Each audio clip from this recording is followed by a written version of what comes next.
You check your phone, right? It's a Tuesday night, you're relaxing, and your boss just sends this one-line email that says, "We need to talk about your presentation tomorrow morning." Oh, yeah.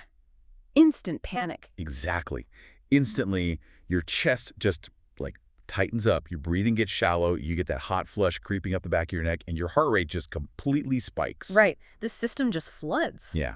And the crazy thing is, you are sitting completely still on a comfortable couch in a perfectly safe room, but your body is suddenly preparing to, like, fight for its actual life. It's a massive physiological response. It is. But here is the totally bizarre truth of neurobiology.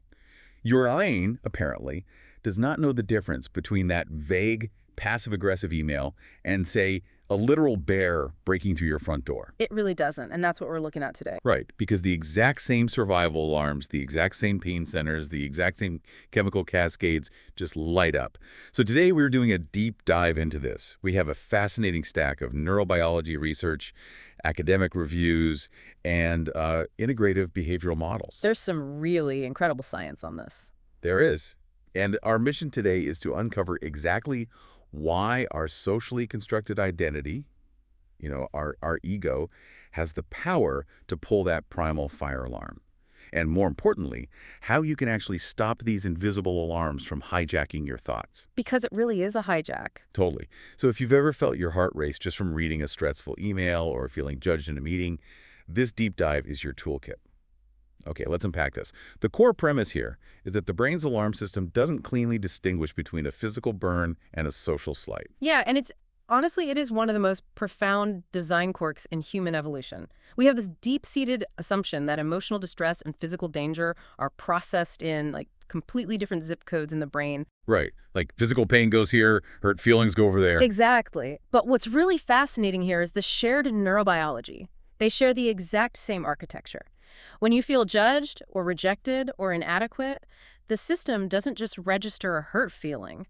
It registers a literal threat to your biological survival. Okay, wait. So let's ground this a bit.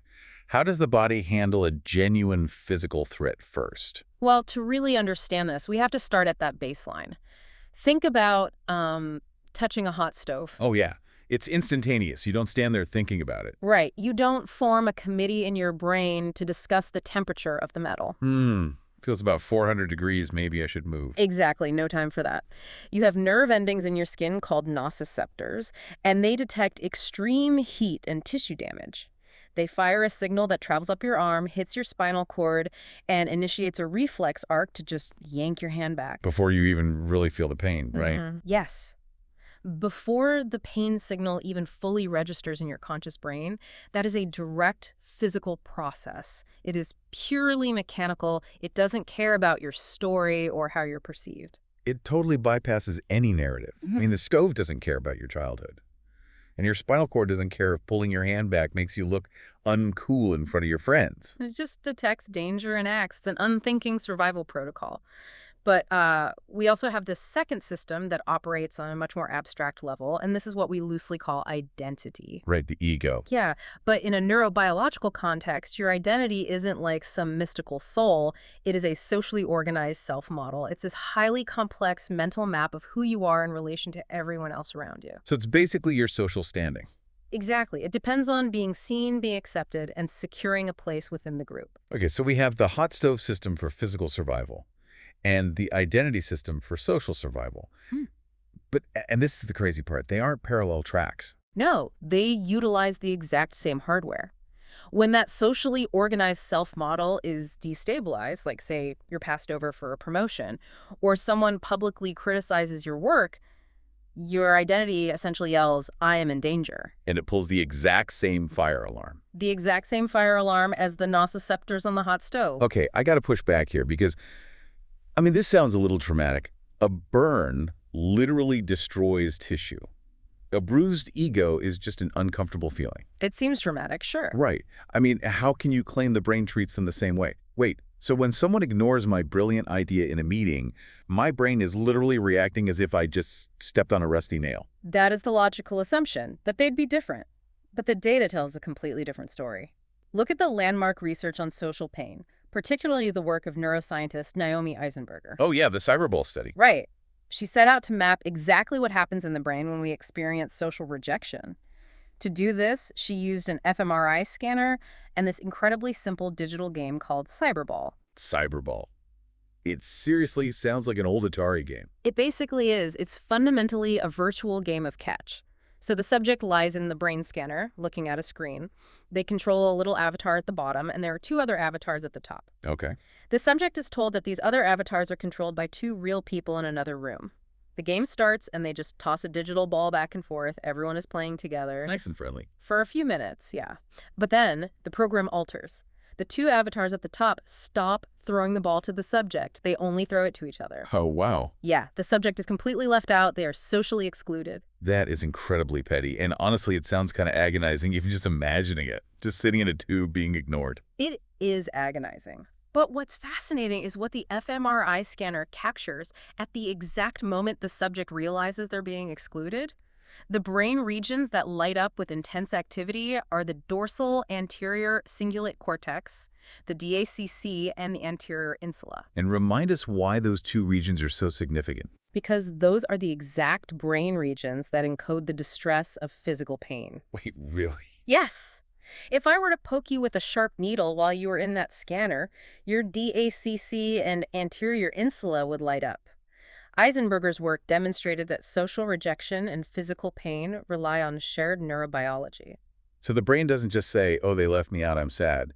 It says, I am physically injured. Well, let's clarify the science a bit. The total neural signature isn't 100% identical. The brain still knows the difference between a broken leg and a broken heart. Right. It knows you don't need a cast or an email. Exactly.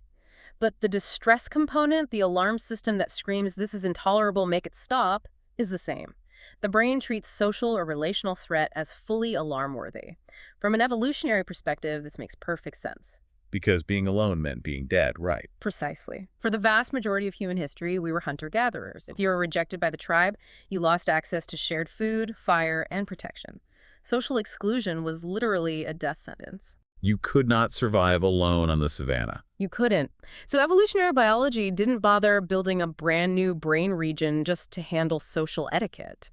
It took the most powerful alarm system it already had, physical pain, and it wired our social needs directly into it. It's like having a state-of-the-art home security system. Yeah. You know, you install this thing, and the alarm has this deafening siren and blinding strobe lights. But it doesn't differentiate between a burglar kicking in the front door with a shotgun and the mailman just dropping off a letter on the porch. That is a perfect analogy. The trigger might be completely different in scale, but the siren is identical. The siren is identical. So we are walking around with Paleolithic hardware in a completely digitized, hyper-connected modern world. Yeah. The system just doesn't differentiate. It doesn't. So when you get that critical email or someone gives you a weird look in a meeting, the brain hasn't updated its software to realize, oh, this is just corporate politics. It interprets the social threat as tribal exile, and it fires the survival distress signals. I want the listener to just pause for a second. Think back to a moment of intense social embarrassment. Really put yourself back in that memory. Notice how it felt in your body.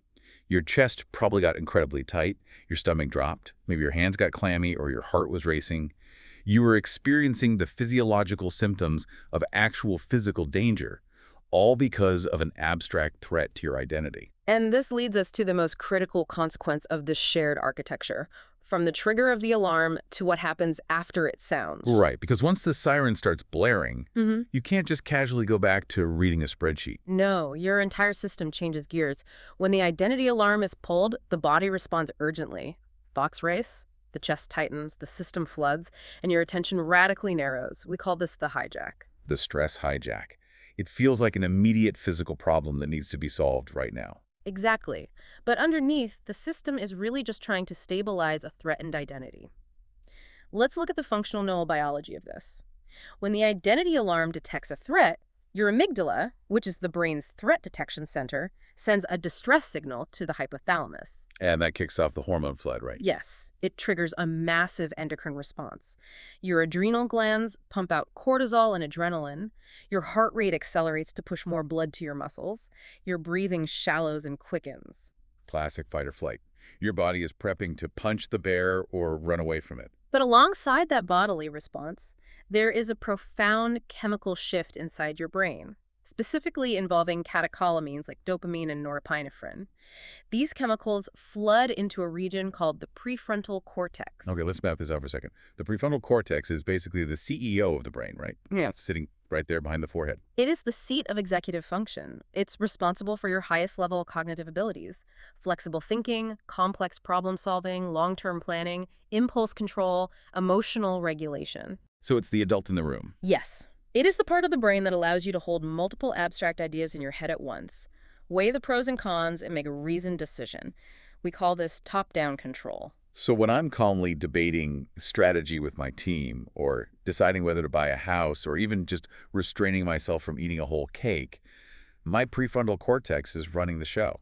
It is.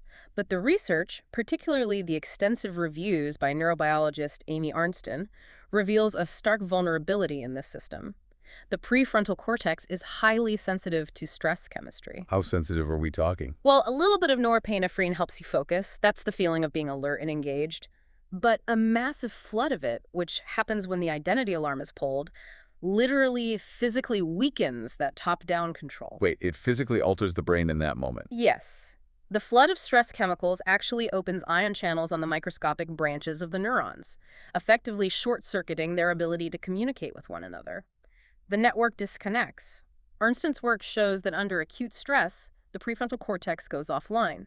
Oh, wow. So the CEO gets locked out of the office, the phones go dead, the email is shut down, and the smart part of the brain is completely isolated from the rest of the operation. That is the essence of the hijack.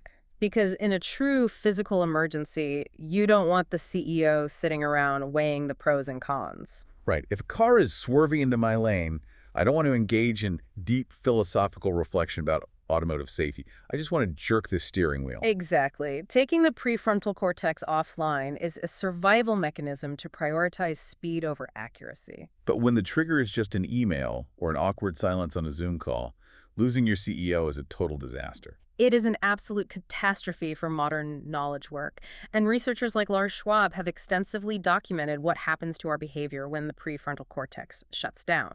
Cognition shifts. Where does it go if the CEO is gone? It biases behavior away from flexible, goal-directed thinking and hands control over to older, deeper brain structures, like the striatum and the amygdala. And those operate entirely differently, I'm assuming. They operate on habit-dominant responding. They are fast, reactive, and rigid. They do not invent new solutions. They simply trigger whatever reflex has been most heavily reinforced in the past to make the immediate stress go away. This explains so much about the modern workplace. Let's extrapolate this for high-pressure workers. Think about surgeons, trial lawyers, tech founders. People dealing with constant identity-driven stress. Yeah, the imposter syndrome alone in those fields is a massive trigger. Exactly. When the alarm is constantly pulled by deadlines, demanding bosses, or imposter syndrome, their prefrontal regulation degrades. They are locked in a reactive state where they literally cannot access their best, most flexible problem-solving skills. Which means they are marinating in a chronic flood of catecholamines. Their prefrontal regulation is in a constant state of degradation. They are being paid for their brilliant, flexible minds, but their environment is literally short-circuiting the very organ required to do that work. And what does that look like? It looks like snapping at colleagues. It looks like sticking to a failing strategy just because it's familiar. If you've ever brainstormed under pressure, you know exactly what this feels like.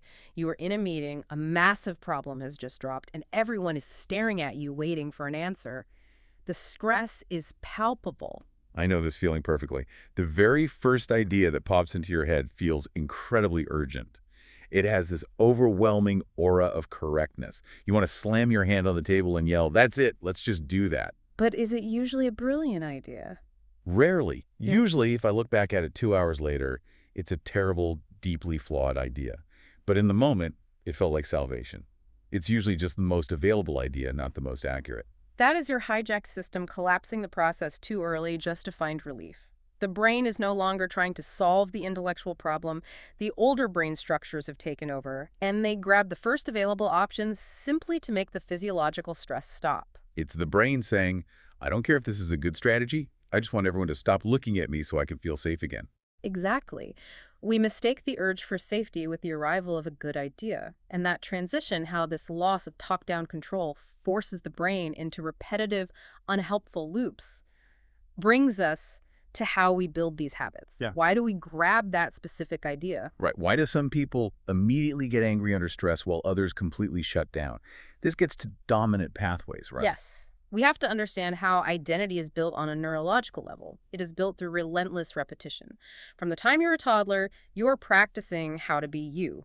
You're learning what behaviors get you feedback, approval, and belonging. You're constantly running experiments. If I cry, do I get attention? If I make a joke, do people like me? And every time one of those strategies works, it reinforces a specific neural circuit, making the neural pathways associated with it incredibly strong. This is the foundational principle of neuroscience known as Hebbian plasticity. The classic summary is neurons that fire together wire together. Let's break down neurons that fire together, wire together, so we really understand the mechanics, because it gets thrown around a lot as a buzzword. But it's not just a metaphor. It's physical biology. It is entirely physical. Repeated stress and coping styles make certain routes overlearned. When a sequence of neurons fires repeatedly, the physical connection between them actually changes. The synapse strengthens.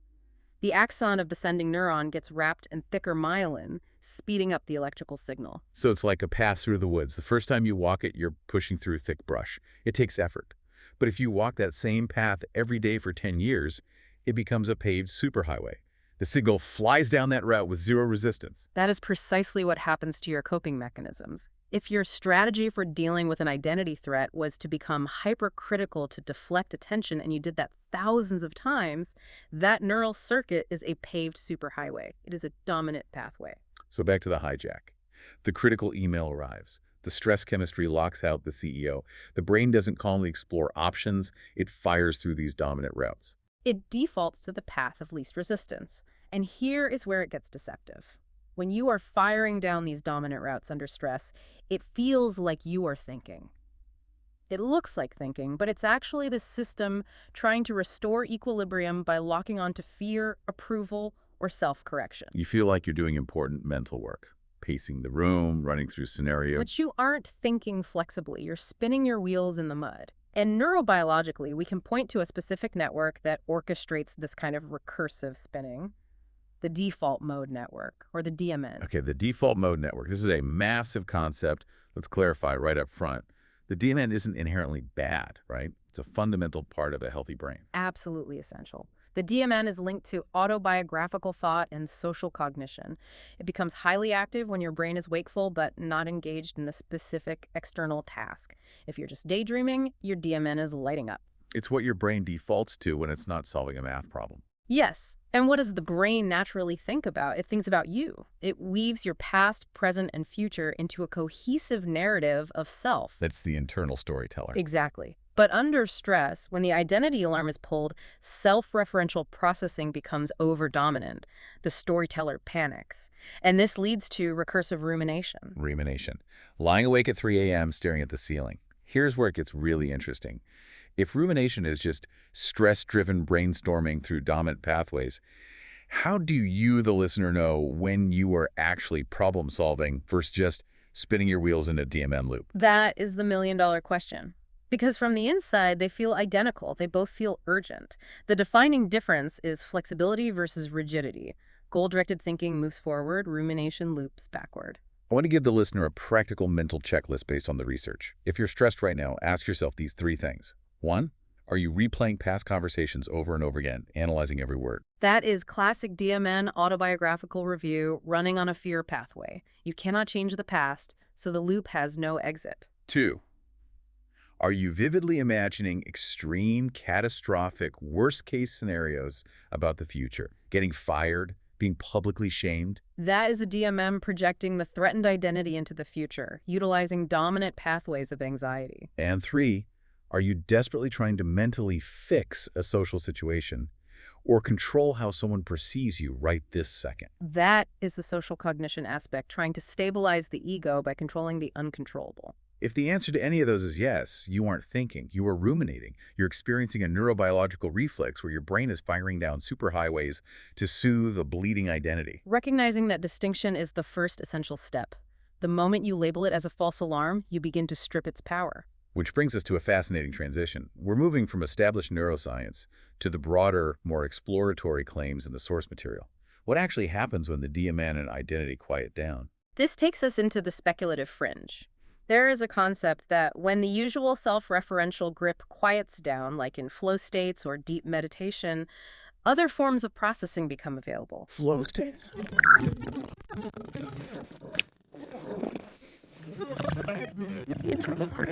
Just vanishes. And neuroimaging supports this. Flow states in meditation do reduce self-monitoring and narrative self-focus. The DMN quiets down. So the science there is solid. But the sources contain some speculative claims about visions occurring because the DMN is silenced, allowing other agents messages that don't fit into the I am identity to emerge. Yes, and here we must play the voice of academic reason. We have to carefully separate the strongly supported science from the speculative fringe. While cognitive neuroscience supports that we have distributed semi-competing processes rather than a single self or homunculus. Wait, a homunculus? A tiny little pilot sitting in a control room behind our eyes. We don't have that. The brain is more like a noisy parliament. So there isn't just one me. Right. And altered states can change how we attribute thoughts. It even ties into ecstatic seizures. But the claim that visions are just DMN silencing, letting other agents speak, is an inference. It's not settled consensus. It's the brain misinterpreting its own internal echoes. And speaking of limits, the sources also bring up polyvagal theory, which is everywhere right now. It is, but for this model to survive skeptical review, we have to be careful. It's safer to rely on established concepts like autonomic arousal, parasympathetic tone, and stress reactivity, rather than controversial polyvagal frameworks. So let me push back a bit. We don't need to worry about other agents in our head or controversial polyvagal theories to use this information. The core truth is simply that when the ego gets quiet, the brain can finally access its other tools. Is it really that simple? It really is. The foundational mechanisms are what matter. Okay, then let's transition to returning to balance, breaking the hijack. We've mapped the shared pain architecture, the stress hijack, the dominant pathways. How do we apply this to a practical daily context? The ultimate goal isn't to obey the alarm. The move is to recognize that the alarm was triggered by identity, not a physical threat. So how do we stop the train? You must allow the system to stay unresolved for a moment to prevent the hijacked process from deciding everything else. Let's co-tell this narrative. Let's go back to the listener receiving that incredibly critical email from their boss. The chest tightens, the cyberball effect kicks in. Right, the DACC and anterior insula light up. You experience visceral distress. The adrenal cascade begins, the CEO is locked out, you are hijacked, and the DMN lights up, and dominant pathways scream to send a defensive, angry reply immediately. The urge to act to resolve the physiological arousal is unbearable. But instead of acting, you implement the source's simple daily steps, which are slowing your breathing and stopping the chase of every thought, taking your hands off the keyboard. Walk me through the physiology behind this story. Why does breathing actually change my brain? Slow breathing increases parasympathetic tone and improves autonomic regulation. This reduces the autonomic arousal. Your heart and lungs are connected by the vagus nerve. Right. When you take a slow, deep breath, expanding your diaphragm, it stimulates stretch receptors in your lungs. These send a signal up to the brainstem. The brainstem responds by releasing acetylcholine directly onto the sinoatrial node, the pacemaker of your heart. So you're mechanically engaging the brake pedal, forcing the heart rate to slow down. Yes, and when you do this, the flood settles. As sympathetic drive reduces, the excessive norepinephrine clears from the prefrontal cortex.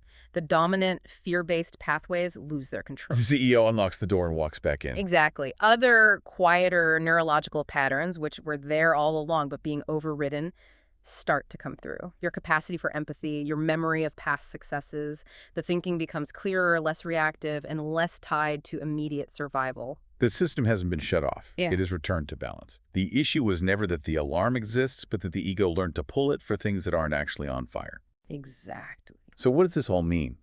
When we sit with that unresolved feeling and just breathe, aren't we just ignoring the problem? Aren't we just being passive? No, you aren't ignoring the problem at all. You are actively preventing a panic system from making your decisions. You are taking the steering wheel back from a frightened animal. You're ensuring that when you do reply, you're doing so with your full intellect, not a stress reflex. Okay, we have covered an immense amount of ground. We summarized the journey, realizing that social pain is processed like physical pain. We understood how stress hijacks our prefrontal cortex. We identified the trap of the default mode network and rumination. And we learn to use breath and awareness to strip the ego of its power to pull the fire alarm. It's a radical reframing of stress. And I want to leave the listener with a final provocative thought that builds on all this material. Lay it on us. If our identity can hijack our survival instincts just to protect its own ego, it raises an important question. How much of what we call our personality or our deeply held convictions is actually just a collection of over-reinforced dominant stress pathways that we've mistaken for who we really are? Oh, wow. Are my defining traits just well-worn grooves of anxiety? That is a brilliant, unsettling thought. Thank you so much to everyone for joining us on this deep dive. The next time your chest tightens, the next time you feel the urge to panic over a bruised ego, take a deep breath. Engage the brake pedal, let the siren ring out, and wait for the smoke to clear.